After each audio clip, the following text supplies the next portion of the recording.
bienvenue dans la quotidienne de School TV, l'émission qui vous raconte l'éducation au quotidien. Au sommaire, aujourd'hui, c'est l'autre Goncourt, celui de la jeunesse, le prix Goncourt des lycéens.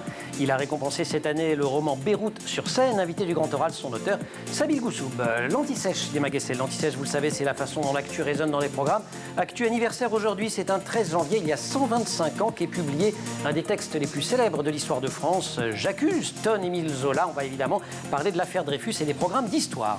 Histoire toujours dans l'heure de la récré. Emma vous raconte cette belle initiative qui allie histoire et mécanique au lycée professionnel de Cherbourg en Cotentin. Et puis pour refermer l'émission, on vous suggérera d'autres livres à lire. Nous sommes vendredi, c'est le jour où on pousse la porte de la librairie de Célie avec des conseils lecture pour les enfants et les ados. Quotidienne de School TV, c'est maintenant, c'est parti. Grand Oral. 15 romans, 2000 lycéens, 2 mois de lecture, 2 débats, 2 réunions de jury. Et puis chaque année, un lauréat. Le prix Goncourt des lycéens est né voici plus de 30 ans. Il a récompensé cette année Sabine Goussoub pour Beyrouth sur scène. C'est sorti chez Stock. Sabine qui est l'invité du Grand Oral qu'on est super heureux d'accueillir parce qu'on a adoré le bouquin, il faut le dire. Ça ne veut pas dire que les autres candidats avaient fait des mauvais livres, mais celui-ci est vraiment tout à fait remarquable. Je vous cite ce qu'a dit la présidente du jury du prix Goncourt des lycéens, la présidente Blandine Lebréquier, qui est élève au lycée Thomas Élie de Cherbourg. On a choisi ce livre parce qu'il parle de la crise identitaire, la question de l'immigration. Ce thème-là, peu de livres en parlent. En fait, ce livre, et même l'auteur, c'est solaire. La narration est juste incroyable. On a l'impression qu'on est dans la famille du narrateur. Fin de citation. Pas mal hein, comme définition de votre travail. Vous le définissez, vous, comment? Vous dites que c'est une enquête autobiographique et familiale ou c'est plus un roman quand même? Non, pour moi c'est un roman, c'est plutôt l'autofiction, mais c'est inspiré de la vie de mes parents. C'est vrai que je les ai interrogés pendant des heures et voilà, c'est des Libanais qui sont arrivés en France en 75, pensant étudier 2 ans ici et retourner vivre au Liban. Et ils sont toujours là. Voilà, la guerre a éclaté, elle a duré 15 ans et 45 ans plus tard ils sont encore là. Donc j'avais envie un peu de savoir tout ce qui s'est passé dans leur vie avant ma naissance en fait. Je suis né en 1988 et je savais rien de l'histoire de mes parents. Je savais pas ce que ça a été de vivre loin de leurs parents et de leurs proches alors qu'il y avait la guerre au Liban. Je savais pas ce que c'était de vivre en exil pour eux. Ils m'ont jamais dit un mot sur ça et je trouvais ça assez surprenant qu'à 30 ans je ne connaisse rien. Donc voilà, j'ai branché le petit micro. Alors même que vous vous sentez exilé d'une certaine façon. Oui, ils m'ont transmis ce déracinement. C'est assez étrange comme sentiment, mais c'est vrai qu'à... Sans rien vous dire. Ah non, rien imposé, rien voilà, dire. En étant, par leur être, c'est ça. Mais exactement, ouais. En grandissant avec des parents qui se sentent pas vraiment à leur place ici, qui ont recréé un Liban chez eux. Voilà, c'est que des non-dits qui ont fait que... J'estime que c'est pas la seule chose qui a fait que je suis autant attaché au Liban, mais je crois que ça m'a amené à m'intéresser à ce pays, à vouloir essayer d'y revivre. Forcément, des parents qui vivent tristes, vivent loin d'une terre qu'ils aiment, qui les ont vus grandir, ça marque un enfant. Une des dimensions romanesques, c'est le travail sur l'écriture, en tout cas une dimension très littéraire de votre livre. Le récit, il n'est pas linéaire. Hein. Vous choisissez de nous balader entre les époques. Alors, vous resituez régulièrement. Si on ne connaît pas l'histoire, on s'y retrouve assez facilement parce que vous expliquez les choses. Mais quand même, il y a une sorte de vertige temporel. Il y a ça. Alors, il y a une lycéenne qui m'avait demandé pendant qu'on faisait la tournée des Goncourt, je me perds. Ouais, c'est ça. Elle m'a dit je me perds et je lui ai dit mais en fait c'est notre vie. C'est-à-dire que notre quotidien à mes parents, moi ou ma compagne qui est libanaise, c'est déjà 2 pays. C'est-à-dire que je me réveille à Paris mais j'ai l'actualité libanaise, ça c'est pour commencer ma journée. Et pourquoi il y a 2 époques? Il y a l'époque d'aujourd'hui et l'époque de la guerre. Et en fait tout ce qui se passe aujourd'hui au Liban, la crise économique, les politiciens qui dirigent encore le pays alors qu'ils ont fait cette guerre-là, pour comprendre tous les problèmes d'aujourd'hui, il faut remonter à la guerre. Et donc en fait c'est un aller-retour permanent. Pour raconter cette guerre-là et raconter aujourd'hui, il faut faire des va-et-vient. Parfois voilà, ils sont pas forcément justifiés dans mon livre, mais il y a des liens très forts où c'est une sorte de feeling que je m'accordais d'un chapitre à l'autre. Avec quand même des dates charnières autres que le début de la guerre ou la guerre est aujourd'hui, et notamment vos 17 ans. Mes 17 ans. Au moment où vous-même, vous venez d'avoir le bac, ou 16 ans, enfin, où vous... Ah oui, mais 16-17 ans. Il m'a fait peur, je me suis dit, j'ai mal lu le livre. C'est moi qui mélange. Vous êtes bachelier, c'est ça, au moment où vous dites, je vais y aller. En fait, non. À 16-17 ans, il y a une guerre qui est... Oui, c'est ça, pardon. Je mélange les deux. Et ensuite, vous allez y aller en 2000, un peu plus tard. J'y vais vers... voilà, je fais une ou 2 années de théâtre à Paris. C'est ça. Et après, je retourne... Enfin, voilà, vous voyez, je dis, je retourne vivre au Liban et on m'a fait la remarque. Extraordinaire. En fait, vous n'y aviez jamais vécu. Non. Et là, vous allez y passer 7 ans, c'est ça? Voilà, 7-8 ans, exactement. Ouais. Et pourquoi vous revenez? Parce que j'arrivais pas à vivre de mon travail. Ouais. Et parce que j'avais peur qu'une guerre éclate entre Israël et le Liban. Donc, et j'ai bien fait de partir. Vu la crise économique, vu l'explosion du port de Beyrouth, je m'estime chanceux d'être parti au bon moment. Il y a deux thématiques qui peuvent parler quand on est ado, quand on est lycéen, mais qui peuvent parler au-delà. Il y a le côté paradis perdu. Oui. Et puis il y a quand même, et ça c'est quelque chose qu'on trouve beaucoup dans la littérature ado et qui plaît aux ados, il y a quand même un espèce d'espoir permanent. 2019, la révolution, l'espoir. C'est-à-dire, vous en dites beaucoup de mal de la façon dont fonctionne ce pays, mais jamais, il reste toujours cette lueur, au fond. Je garde un espoir. C'est peut-être pour ça qu'elle a dit solaire d'ailleurs. Ouais. C'est qu'en fait, oui, j'ai quand même 34 ans. Je peux pas être complètement désespéré. Alors oui, c'est difficile de voir ce qui se passe au Liban aujourd'hui. On sent qu'on est incapable de changer les choses. Moi, j'ai la chance d'écrire, donc j'arrive à en faire quelque chose de tout ce désespoir. Mais c'est vrai que je peux pas être désespéré. J'ai envie d'y croire encore, même si c'est difficile, même si on sait pas comment s'y prendre, même si quand on est loin, on a vraiment l'impression d'être impuissant totalement. Mais j'avais envie de garder une sorte de note d'espoir parce que mes parents l'ont toujours eu. 45 ans plus tard, ils pensent encore qu'ils vont retourner vivre au Liban. Alors moi, ça me fait rire. Goussou va inviter La Quotidienne pour Beyrouth-sur-Seine. C'est chez Stock, un livre grave, un livre drôle, un livre émouvant, un livre sensible, qui est habité aussi par cette idée que les mots ne peuvent pas tout dire. Il s'ouvre sur une exergue. Peut-être qu'au cimetière du Père-Lachaise, je me sentirai enfin chez moi, phrase prononcée par votre père. Il se referme sur une citation de Khalil Gibran, l'auteur du Prophète. Il y a un moment où les mots s'usent et le silence commence à raconter. On se retrouve, si vous voulez bien, juste après l'Anti-Sèche. Emma Guessel. Emma, bonjour. Bonjour Emmanuel. Nous sommes le 13 janvier, c'est un 13 janvier en 1898, il y a donc 125 ans que sortait la tribune d'Émile Zola, le célébrissime J'accuse, pour défendre Alfred Dreyfus. Tout à fait, lettre ouverte au président de la République de l'époque, Félix Faure, publiée en première page du journal L'Aurore. Le contexte, c'est donc l'affaire Dreyfus. Nous sommes en 1898, cela fait 4 ans que le capitaine Dreyfus a été injustement condamné pour trahison en raison de son origine juive. Il est accusé d'espionnage et condamné au bagne à perpétuité sur l'île au Diable en Guyane. L'affaire est un énorme scandale qui divise l'opinion française. Avec un rôle essentiel de la presse française à ce moment-là. Mais oui, l'affaire divise majoritairement anti-Dreyfusarde d'ailleurs. Très majoritairement. Tout à fait. Et Zola notamment. Avec Zola, on s'imagine tous que la presse était Dreyfusarde, mais non. Voilà, non, pas du tout. Et donc voilà, l'affaire divise tellement l'opinion que chaque article est l'objet de ragots, de discussions. Aujourd'hui en classe, on montre cette caricature. Par exemple, regardez un repas de famille avant d'avoir évoqué l'affaire et après avoir évoqué l'affaire. C'est l'affaire, voilà, feuilleton que suivent les Français. Et cette lettre ouverte de Zola marque un tournant, car c'est précisément après cette lettre que l'affaire Dreyfus devient l'affaire de tous les Français. Zola, pourquoi il publie d'ailleurs cette tribune à ce moment-là ? C'est vrai qu'à ce moment-là, Dreyfus est depuis longtemps prisonnier sur l'île au Diable, mais l'affaire connaît énormément de rebondissements puisqu'il y a des gens qui mènent l'enquête quand même, qui continuent à essayer de faire innocenter Dreyfus. Et Zola en fait partie. Il est convaincu que Dreyfus n'a rien fait et qu'il s'agit de son devoir de citoyen que de se battre pour le prouver. Lorsqu'il publie cette tribune en 1898, Esterhazy, qui est le véritable coupable, vient d'être acquitté, ce qui scandalise Zola. Et c'est ça, donc il cherche en fait une façon de frapper un grand coup. Tout à fait, mais ce n'est d'ailleurs pas son premier texte. Ça fait des mois, en réalité, que Zola prend la parole pour dénoncer notamment l'antisémitisme. Dans le Figaro, par exemple, où il écrit « Tuons les Juifs, mangeons les Juifs, massacrons, exterminons, retournons au bûcher et aux dragonnades. Rien ne serait plus bête si rien n'était plus abominable ». Et sur l'affaire Dreyfus, il publie là aussi plusieurs articles, également dans le Figaro, où il explique qu'il est convaincu que Dreyfus est victime d'une erreur judiciaire. Mais c'est bien sûr cette tribune-là, J'accuse, qui reste la plus connue. Emma, vous disiez que donc, cette lettre avait contribué à faire parler de l'affaire dans la France entière. Elle a aussi eu des répercussions très directes sur la vie d'Émile Zola. Mais oui, parce qu'à cette époque-là, Zola est un homme accompli. Il a fini d'écrire Les Rougon-Macquart. Il est riche, connu, respecté. Il prend donc un gros risque à écrire cette tribune. En plus, l'article a un retentissement énorme. D'habitude, l'Aurore, c'est 30 000 exemplaires vendus. Là, c'est 300 000. Donc, pour Zola, le risque, c'était de se faire arrêter et condamner pour diffamation publique. C'est pour ça que dès le lendemain, une pétition des intellectuels est publiée pour soutenir l'écrivain. Elle est signée par notamment Georges Clemenceau, Anatole France, Marcel Proust.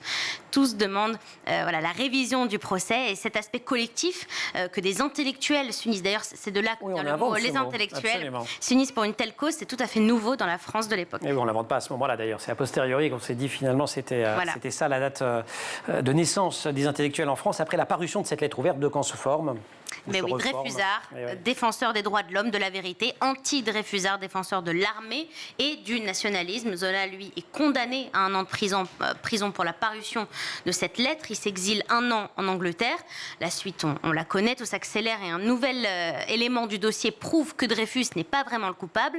Un nouveau procès se tient à Rennes en 1899 avec Dreyfus qui rentre du bagne. D'abord condamné à seulement 10 ans de prison, il est finalement gracié par le président de la République, ce qui met fin à sa détention. Mais gracié ne veut pas dire innocenté. Pour cela, il faudra attendre un nouveau procès en 1906, à l'issue duquel Dreyfus est officiellement innocenté et réintégré dans l'armée. Eh bien, merci beaucoup. On se retrouve pour la récré. Oui. Grand oral, Sabine Goussoub.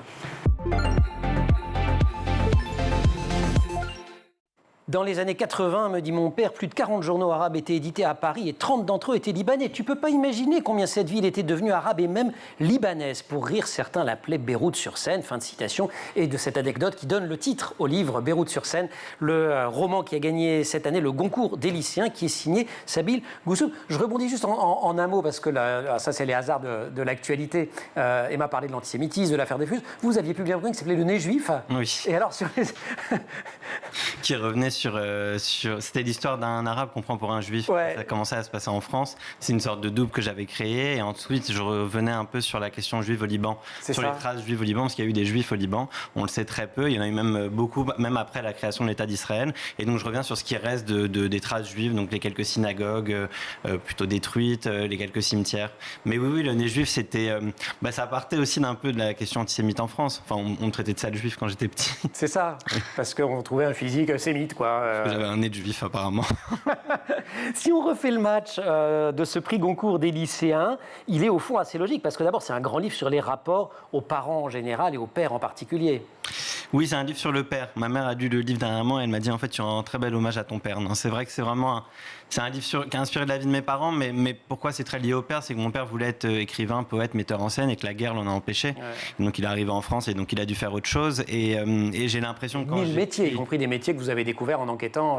Oui, j'ai découvert qu'il tenait un kebab. En fait. À un moment, en fait, il n'y avait plus du tout du tout d'argent dans les journaux libanais, qu'il n'y avait plus de traduction à faire. Il s'est retrouvé à devoir bosser dans un traiteur, en fait. Mais oui, donc j'ai l'impression que quand j'écris pour lui. C'est très étrange comme sentiment, mais depuis 10 années que j'écris pour les journaux aussi. J'ai l'impression que mes mots sont ses mots, que tout ce qu'il m'a dit à l'oral, en fait, il a jamais pu l'écrire et que moi, j'ai cette chance de pouvoir vivre cette vie d'écrivain et de journaliste, de vivre en France et de ne pas avoir de guerre à fuir. Et donc, il m'a transmis sa parole. Il m'a transmis une certaine liberté de parole que j'essaie de retranscrire dans mes livres. Une forme de colère aussi, non? Parce que c'est un personnage à la fois mystérieux et expansif et colérique. Et alors vous dites, il enseignait à la Sorbonne, il insultait Dieu et les 3 religions monothéistes à tout bout de champ, il a fini par se faire virer d'ailleurs. Oui, il se fait souvent virer de tous les bureaux où il travaille. Il est très en colère, mais il a raison d'être en colère. Moi je suis quelqu'un qui est aussi très en colère, mais beaucoup de Libanais sont très en colère. Généralement on parle je dis maintenant que ma relation au Liban, c'est une relation d'amour-colère, pas d'amour-haine. J'ai beaucoup d'amour pour ce pays, pour les gens de ce pays, pour la culture de ce pays, mais je suis très en colère sur ce qui se passe contre les politiciens qui dirigent ce pays, qui ont fait cette guerre-là, contre l'injustice qu'il y a dans ce pays. Et c'est vrai que sa colère est juste. Alors lui, il exprime souvent à travers des insultes. Moi, j'essaie de ne pas dire que des insultes dans mes livres, mais oui, elle nourrit la littérature aussi, la colère. Ce que permet aussi ce va-et-vient entre les différentes époques dans votre livre, du moins de mon point de vue, c'est ces changements de registre, de ton. On se marre aussi beaucoup parce que parfois vous voyez les choses avec vos yeux d'enfant. En tout cas, vous nous les envoyez en tant que lecteur avec vos yeux d'enfant à l'école sur les fiches à remplir de début d'année. Il se marre déjà. Aux questions profession du père et de la mère, j'inscrivais espion et prostituée. J'écrivais pas ça pour me moquer de mes enseignants, mais parce que je le pensais vraiment. J'avais vraiment pensé que papa était espion et que maman était prostituée. Je ne dirais pas la vérité sur ça, non, mais c'était pour montrer à quel point je ne savais pas ce qu'ils faisaient dans leur vie. C'est vrai que je ne savais pas. Alors, espion et prostituée, ça a dû me traverser l'esprit quand j'étais ado. Je pense peut-être pas prostituée pour ma mère, mais c'est vrai qu'espion pour mon père, j'ai dû le penser à un moment parce que je comprenais vraiment pas ce qu'il faisait. Il n'avait pas de bureau, il traduisait des choses en arabe, en français, il était tout le temps en costume, il parlait tout le temps de politique. Je me disais, bon, le Liban, Israël, tous ces pays, il voyageait de temps en temps. Il y a un truc. Ouais, je me disais, il doit faire quelque chose, quoi. Sur le côté paradis perdu, un petit peu comme quand on renonce au paradis perdu de l'enfance, je vous cite, je crois qu'on peut tous se reconnaître dans les histoires d'exil, car l'histoire du monde en est faite, surtout quand on est jeune. Ça, est-ce que les jeunes vous en ont parlé, les lycéens, de cette dimension-là? Je crois qu'ils ont été touchés par ça. Ils ont été touchés par cette histoire. Ils ont été touchés aussi parce qu'ils ont des jeunes dans leur classe qui viennent de Syrie, par exemple, qui viennent d'Ukraine. J'ai rencontré, vous, des réfugiés syriens, d'ailleurs. Oui, qui étaient particulièrement à Lille. Je me souviens de 3 élèves en particulier qui étaient arrivés il y a 4-5 ans, qui ne savaient même pas trop pourquoi ils étaient arrivés, mais en fait, qui en lisant mon livre, en fait, ont compris un peu leur histoire et qui étaient d'ailleurs assez...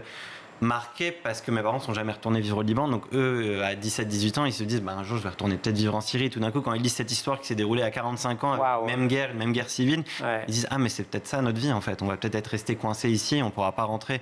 Donc non, c'était très émouvant de les rencontrer. Et sur les autres élèves effectivement ça les touche. Je crois qu'aussi la guerre Ukraine-Russie ça résonne beaucoup chez eux.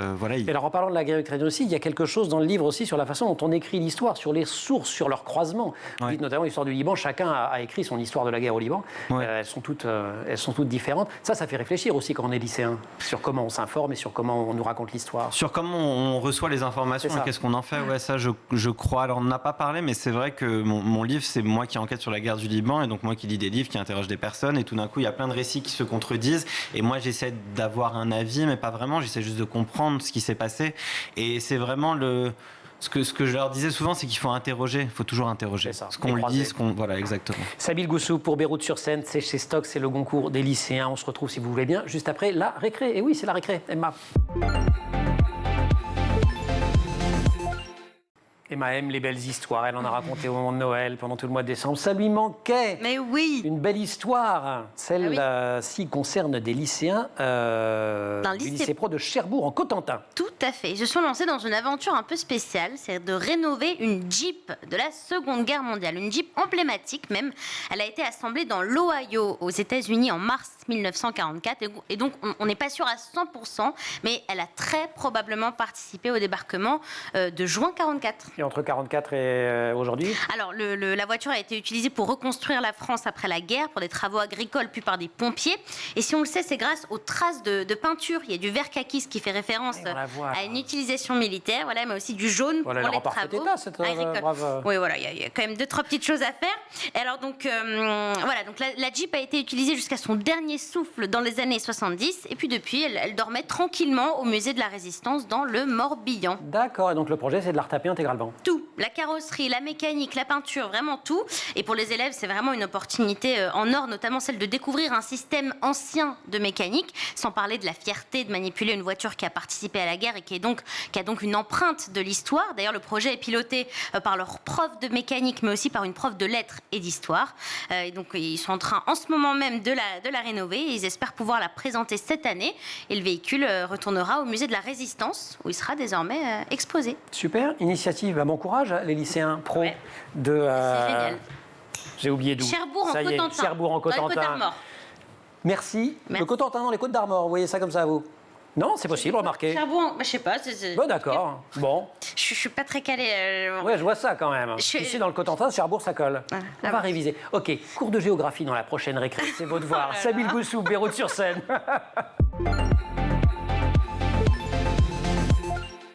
Mes parents me racontent presque uniquement leurs mauvais souvenirs, les attentats, la prise d'otages, le mal du pays. Pourtant, lorsque j'observe les albums de famille que ma mère a composés, je ne vois aucune trace de guerre, d'attentats, de malheur sur les images. Si quelqu'un les feuillette, on croirait à une vie idéale faite de soleil, de repas de famille et de fleurs. J'ai retrouvé au fond d'un carton les photos de guerre et de destruction qui étaient absentes des albums. Sabine Goussou, c'est un extrait de Beyrouth-sur-Seine. Vos parents, ils ont quand même des approches radicalement différentes. Quand à un moment, vous leur demandez le top 3 des événements les plus marquants au Liban. Oui, c'est parce que je pense à mon père. Ouais. Oui, vous vous souvenez des réponses quand même? Sinon, moi, je les ai. Ma mère, c'est les massacres de Sabra et Shatila, le massacre de Damour et je pense le blocus de Beyrouth. Exactement. Et donc ça, on est dans le... Bon, voilà, Sabra et Shatila qui revient d'ailleurs très souvent comme un trauma énorme dans le bouquin. Et puis alors, votre père, quand vous dites le top 3 de ces traumas? C'est ma naissance, la naissance de ma sœur et son mariage. Mariage dont il dit que... Il a fait autant de mal que les accords du Caire pour le Liban. Pour l'histoire du Liban. Wow. Donc c'est quand même assez extraordinaire. C'est des approches différentes. effectivement. Les lycéens, ils vous ont beaucoup repris sur ces rapports avec des parents comme ça très différents, des caractères qui ont l'air opposés, mais qui fonctionnent ensemble depuis un demi-siècle, quoi. Ouais, non, je crois qu'ils les ont aimés parce qu'ils sont très vivants. Ma mère, elle est expansive, elle aime, elle veut que tout le monde se rejoigne tout le temps, elle appelle tout le temps. C'est une vraie mère méditerranéenne. Et mon père, c'est un super personnage. C'est pour ça que j'ai voulu écrire un livre, c'est parce qu'ils étaient des super personnages. Mon père, il permet tout, comme il est tout le temps en colère, il s'énerve, il crie, il insulte, il donne des réponses pareilles. C'est juste génial quand on veut écrire des livres. On prend des notes et on lui dit... Rien à faire. On branche le micro et on y va. Ils ont fini par le lire alors, vos parents? Mon père l'a lu directement, d'ailleurs, je suis très heureux. Mais parce que votre mère, elle ne l'avait pas lu, je crois, hein, vous le citez à un moment donné à l'époque. Ma mère ne l'avait pas lu, ma mère l'a lu. C'est trop douloureux de se replonger dans ses souvenirs. Ouais. Mais là, elle l'a lu en allant au Liban, dans l'avion. Et elle a dit que c'était très beau, qu'elle avait pleuré, qu'elle avait ri et que c'était un très bel hommage à mon père. Que je lui avais accordé sa revanche sur la vie. Sympa. Et après, elle était sur le groupe WhatsApp Famille Liban où il y a genre 1000 personnes. Je ne rentre plus dans ce groupe. Est-ce que vous vous sentez, est-ce que vous vivez comme lui finalement, comme un perpétuel exilé? Vous avez une phrase quand même assez forte, vous dites « Je reste aussi persuadé qu'un jour la France ne voudra plus de moi, enfin de nous, les bougnoules, et qu'elle nous poussera à nous exiler ailleurs et ainsi de suite, comme le Liban pour d'autres raisons l'a déjà fait avec mes parents. » Oui, c'est assez dur comme phrase, mais vous voyez, je crois à ça. Alors je ne sais pas si c'est pour moi, c'est pour mes enfants ou pour ceux d'après, mais je crois qu'il ne faut pas s'attacher à un pays ou à un autre. Mais je dis ça partant de l'idée que mes parents sont libanais, ils ont grandi là-bas, ils ont aimé ce pays, et même ce pays n'a pas voulu d'eux. Et ils sont retournés à vivre 45 ans ailleurs, et moi je suis né ailleurs, et donc voilà, ce pays qui est le Liban, qui est le leur, on peut même pas y retourner pour y vivre. Donc je vois pas pourquoi j'aurais confiance en un autre pays maintenant. Voilà, je vis là, si un jour on doit partir, eh bien on partira. Je crois que peut-être l'exil apprend à avoir un certain détachement par rapport au pays et au territoire. Je me suis fait à l'idée de pas vivre au Liban, et voilà, la France c'est là maintenant, si ça doit s'arrêter un moment, ça s'arrêtera un moment. D'accord. Vous dites qu'il y a une sorte de fatalisme, mais ça ne s'arrêterait pas pour rien. Ça s'arrêterait parce qu'on vous en chasserait. C'est ça que vous écrivez quand même. Parce que ça deviendrait impossible, quoi. Chasser, on décide de partir. Vous savez, il y a une histoire assez étrange là, c'est que vous savez les Kurdes qui ont été tués, les 2 Kurdes rue d'Anguin, c'était dans la rue. 3 personnes. Il y en a 3 personnes, dont 2 Kurdes. Non, c'est 3 Kurdes d'ailleurs, je sais plus très bien. Et c'est la rue où ma compagne travaille. Ma compagne qui est libanaise, qui a vécu au Liban, grandi au Liban, et qui m'a dit cette fameuse phrase en arrivant donc vers 26 ans en France. C'est la première fois que j'ai réalisé que j'étais libanaise. Avant, elle s'était jamais posé la question. Et le fait que ça arrive dans sa rue, où elle travaille, que maintenant elle y retourne, et donc elle est vraiment dans le numéro d'à côté. Je sais pas, cette phrase, oui, parce qu'en fait, elle arrêtait pas de me dire cette phrase-là. Elle m'a dit, mais en fait, ils ont tiré sur nous, les étrangers. Et moi, je lui dis, mais on n'est pas étrangers. Mais en même temps, je savais qu'on est étrangers malgré nous, parce que notre visage, notre prénom, notre nom, à quoi on ressemble, fait que par rapport à certaines personnes, en France ou ailleurs d'ailleurs, on sera étranger dans ces pays-là. Et le fait que ça se passe dans cette rue, ça m'a ramené à ça en fait, à cette réalité. Et on alors se que c'est bien après que vous ayez terminé le bouquin. Ah oui, bien sûr. Ouais. Se dégager de son faux moi, cesser d'être Sabine, d'être un écrivain libanais sont les 3 tâches que j'essaye d'accomplir sans cesse. Qu'est-ce que ça veut dire ? Ça veut dire qu'il faut se détacher de ce que je pense en tant que Libanais sur la politique et sur le pays. Par exemple, écrire sur la question juive, mon premier livre, Le Nez juif, il faut vraiment s'éloigner de ce que j'ai appris, dans quoi j'ai grandi. Voilà, le Liban a été en guerre avec Israël. La question juive, c'est une question très taboue au Liban. Mon deuxième livre, c'est Le voyage d'un Libanais en Israël, pareil. Et pour raconter cette guerre-là, j'ai dû un peu oublier ce que moi je pensais de certains qui ont fait la guerre, ou de ce parti-là ou de ce parti-là, pour pouvoir la raconter de manière subjective, parce que c'est un livre subjectif. Trouver une distance. C'est ça, être apaisé par rapport aux différentes factions qui ont fait cette guerre-là et aux différents membres de la famille qui ont participé à cette guerre-là. Ce qui n'est pas évident quand on vous lit. C'est pas facile. Beyrouth sur scène, c'est chez Stock. Vous restez avec nous, on va pousser les portes d'une librairie pour retrouver Célie qui fait lire vos futurs lecteurs et quelques-uns parmi les ados de vos lecteurs actuels. La librairie Emma, merci. Merci. Célie, la librairie. Tous les vendredis, on pousse les portes de la librairie de Célie. Bonjour Célie. Bonjour Emmanuel. Bonjour Sabine. Bonjour. Enchanté de vous retrouver pour des conseils de lecture. Comme chaque semaine, on commence avec un album édité chez Albin Michel Jeunesse, La Méduse géante de l'Arctique. Exact. Vous prononcez bien? Non, La Méduse géante de l'Arctique. La Méduse géante de l'Arctique de Chloé Savage. Voilà. C'est la première belle histoire de l'année 2023. Le professeur, le docteur Morlaix est passionné par une mystérieuse méduse qu'il part chercher. Il fait une grande expédition, une mission, et à chaque double de page, on se dit, est-ce qu'elle serait là ou pas? Mais il ne la voit pas, il ne la trouve pas. Elle est là. Et voilà, et la méduse s'amuse à leurs dépens. Je trouve que cet album est beau. Chut. On spoil pas. C'est très Est-ce drôle, qu'on va c'est la sympa. C'est trouver à partir de quel âge? Alors c'est à partir de C'est 3 petit, ans. ça. Ouais, oui, c'est ça, à c'est partir de génial. 3 ans, le vocabulaire est pas toujours facile, mais Elle a une bouille super sympa quand même pour une méduse. Elle est cocotte, Parce que la méduse, oui, c'est ça. elle est Elle est cocotte. Elle est Ça, je mignonne. l'aurais pas osé celle-là. Blanca Flor, allez, deuxième proposition. Alors. La princesse au pouvoir secret de Nadia Spiegelman et de Sergio Garcia Sanchez. Exactement. Donc là, on part sur Féru de un Sèvres. conte en apparence traditionnel, une très belle princesse élevée par un ogre. Et un jour, lui tombe sur les genoux un prince très charmant, mais très idiot, qui va être mis au défi par son père. Ce sont des choses qui arrivent. Hein. Moi, j'ai souvent Oh, ça essayé arrive, d'expliquer écoutez, d'ailleurs. hein, Voilà. moi, j'ai pas fait le compte. Hein, il existe Ouais. depuis très longtemps. Là, il est revisité et il est mis au défi par le papa ogre pour avoir la fille en mariage. Eh oui. Soit tu gagnes mon royaume et tu perds le tien, soit je gagne. En tout cas, perdant, on va dire, hein, pour le prince en apparence. D'accord. Heureusement, Super Blanca et ses pouvoirs vont traverser vents et marées pour sauver le beau prince et peut-être vivre. Beau graphisme, enfin assez impressionnant en tout cas. C'est génial. Le dessin est très fin, malgré tout. Le texte est drôle. Le texte est drôle et bien détaillé. C'est un petit génial. coup de cœur. Oui. Et c'est alors chez- BD, ça veut dire qu'il faut être un peu âgé pour le lire, c'est ça, si je vous suis bien? Oui, bah voilà. Moi, je favorise l'album tant qu'on a bien pas encore acquis la méthode de lecture, C'est parce ça. que l'interaction entre le texte Elle et est plus l'image est facile un à petit peu saisir. voilà, différente. Mais à partir de 8-10 ans, toujours avec un adulte, s'il y a un problème, hein, il n'y a pas de mauvaise question. De toute façon, on y va.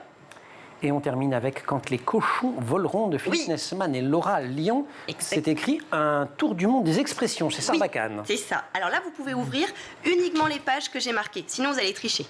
J'ai préparé un petit jeu. Faut pas me dire ça. Ah bah oui, mais Évidemment, j'ouvre les autres, moi. bah oui, mais je sais, mais Ok. on est tous indisciplinés aujourd'hui, c'est pas possible. Ok, alors, je montre. Voilà, par exemple, au Maroc, on dit vendre son âne. Ça signifie donner sa langue au chat. Mais c'est pas tout, vous avez plein de petites bulles, justement, pour faire vivre l'expression. D'accord. Eh oui. On va donner d'autres exemples alors. Ah oui, Hop, au Pays de Galles, Je les tiens, aimais étonnant. tous. Et ben voilà. Oh, qu'est-ce qu'on dit Un au Pays de froid Non. Ah, geler les Oh, frais. oh, oh, oh. Ah, C'est élégant, c'est frais. Oui, bah, et ben c'est un froid de canard, on a compris. Voilà. Ah, d'accord, mais c'est Ça enfin, fait en pas même rire les temps, enfants, ça. Hein. Oui, c'est vrai. Alors, en Belgique, pas vu. envoyer son chat, ça signifie poser un lapin. Et ça, on me l'a déjà dit une fois. On m'a déjà reproché, oh là là, tu m'as envoyé ton chat. Et moi, j'étais, ah bon, mon chat? Mais je comprends pas. Et poser un lapin. Extraordinaire. C'est ça. C'est génial. Alors, est-ce que vous êtes prêts maintenant Est-ce qu'on est prêt pour quoi? pour faire un petit jeu de devinettes? Ah, c'est ça vos trucs? Eh ben oui, bah bien. Mon truc. Parce qu'à l'arrivée, Miss Hélène nous a mis des chevalets bizarroïdes en disant vous touchez à rien. Et alors, Moi, je croyais que c'était une déco, je croyais que c'était c'est la... un petit souvenir. D'accord. bien. Qu'est-ce qu'il faut qu'on fasse? Alors, vous allez lire l'expression, sa ville à vous l'honneur. Ah, on ouvre le haut alors. Vous avez le pays. Alors, en Espagne, Oui. commencer la maison par la cheminée. Qu'est-ce que ça veut dire, Emmanuel? Mettre un truc sans queue ni tête, mettre la charrue avant les bœufs. Ah ouais. Et voilà, il a réussi. Ça Pas mal. Hein. Au Cameroun. Ah bah, bada. J'ai tout mis. Ah, j'adore ça. Casse-moi l'os. Casse-moi J'aurais pas On est trouvé, là ça je pour vous le dis tout de apprendre. suite. Casse-moi l'os. Casse-moi l'os au Cameroun. Je le fais pas. Ah, il y a de la bien. triche. J'essaie de comprendre. Non, dis-moi. Serre-moi la pince. Ah, voilà. Casse-moi l'os. Casse-moi l'os. Ah, Génial. oui. Ah bah mince, c'est moi qui dois Je dire. fais pas bien les pinces. Alors, à moi, je vous ai gardé la meilleure Ok, pour la j'en fin, prends parce que je une. ne la connaissais pas. Je D'accord. ne connaissais même pas l'expression française, donc c'est pour ça. Au Brésil, faire un nœud à une goutte d'eau. Qu'est-ce que ça veut dire? Faire un nœud à une goutte d'eau. Non mais on avait compris, t'es pas obligé de Au le cas mimer. où, je sais pas. Waouh, faire un nœud à une goutte d'eau, couper les cheveux en 4. Peigner une girafe. Oui. Et ben moi, je savais Ça veut même. dire quoi, peigner une Peigner une girafe girafe. Et ben c'est faire une longue tâche inintéressante. Voilà. D'accord. Ah mais là, moi, je vous ai fait une double expression devinette là. Hein. Waouh, peigner une girafe, Eh génial. oui. Bon bah Je merci suis beaucoup. animée, hein, celle-là. Quand les cochons, il y a de quoi s'amuser, donc pas seulement avec Il est les enfants. génial. Et là, je Parce que, dirais vous pour invitez tous les Sabine, âges. vous vous marrez bien quand même. Ouais, allez.